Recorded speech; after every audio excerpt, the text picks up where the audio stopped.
کہ چلو پھر تو ہم اور وردوں کو چھوڑ دیں گے، نہ استغفار پڑھیں گے، نہ اور کوئی ذکر اللہ کا کرتا رہیں گے، بس ہم صرف درود ہی پڑھتے رہیں گے، کیونکہ اس حدیث سے ہمیں پتہ چلا کہ صرف درود پڑھنا چاہیے۔ نہیں، بلکہ آپ اور وظائف بھی پڑھا کریں اور ساتھ میں درود شریف بھی پڑھا کریں۔ حضرت علامہ ذوالنون مصری علیہ رحمہ سے کسی نے پوچھا کہ درود شریف پڑھنا افضل ہے یا استغفار؟ تو انہوں نے فرمایا کہ صاف کپڑے کے لیے عطر افضل ہے اور میلے کپڑے کے لیے صابن، یعنی اگر کپڑا میلا ہے، گندا ہے، تو اس کے لیے صابن افضل ہے، اور اگر کپڑا پاک صاف چمکیلا کپڑا ہے تو پھر اس کے لیے عطر لگانا افضل ہے۔ تو کوئی مسلمان ایسا نہیں ہے جو یہ کہے کہ میں گنہگار نہیں ہوں۔ ہر مسلمان کسی نہ کسی گناہ میں مبتلا ہو چکا ہے، کوئی گناہ اس سے سرزد ہو چکا ہے، کوئی مسلمان جو ہے خطا سے محفوظ نہیں ہے، تو لہٰذا ہر مسلمان کسی نہ کسی گناہ میں مبتلا ہے۔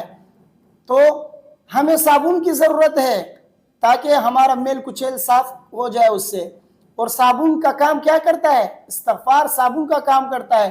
ہم جتنے استغفار پڑھتے جائیں گے تو ہمارے گناہ دھلتے جائیں گے، ہمارا وجود صاف ہوتا جائے گا، اور جتنا درود پڑھتے جائیں گے وہ جو ہے ہمارے لیے عطر کا کام کرے گا، یعنی اللہ تعالیٰ اس سے ہمیں ثواب عطا کریں گے، رحمتیں ہم پہ نازل فرمائیں گے، ہمارا جسم معطر ہوتا جائے گا۔ تو اس لیے ہمیں درود بھی پڑھنا چاہیے، ہمیں استغفار بھی کرنا چاہیے۔ استغفار ہمارے لیے صابن کا کام کرے گا، ہمارے وجود کو گناہوں کے میل کچیل سے پاک صاف کرے گا، اور درود جو ہے ہمارے لیے عطر کا کام کرے گا، ہمارے لیے ثواب کا ذریعہ ہے، اور ہمارے لیے کیا ہے؟ ہمارے لیے برکت کا اور ہماری پریشانیوں کا حل کا اور ہماری مغفرت کا سبب ہے۔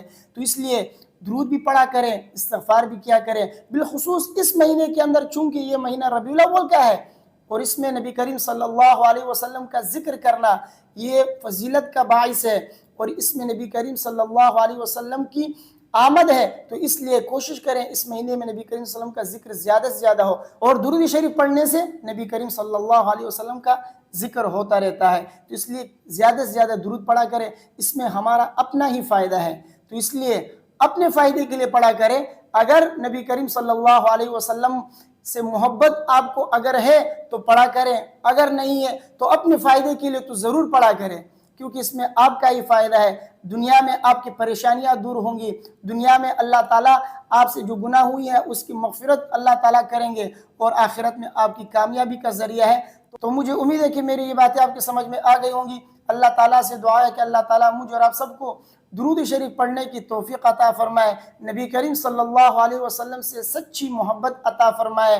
ویڈیو کو اپنے دوستوں کے ساتھ لازمی شیئر کیجئے، مجھے اپنے دعاؤں میں یاد رکھیے۔ السلام علیکم ورحمۃ اللہ۔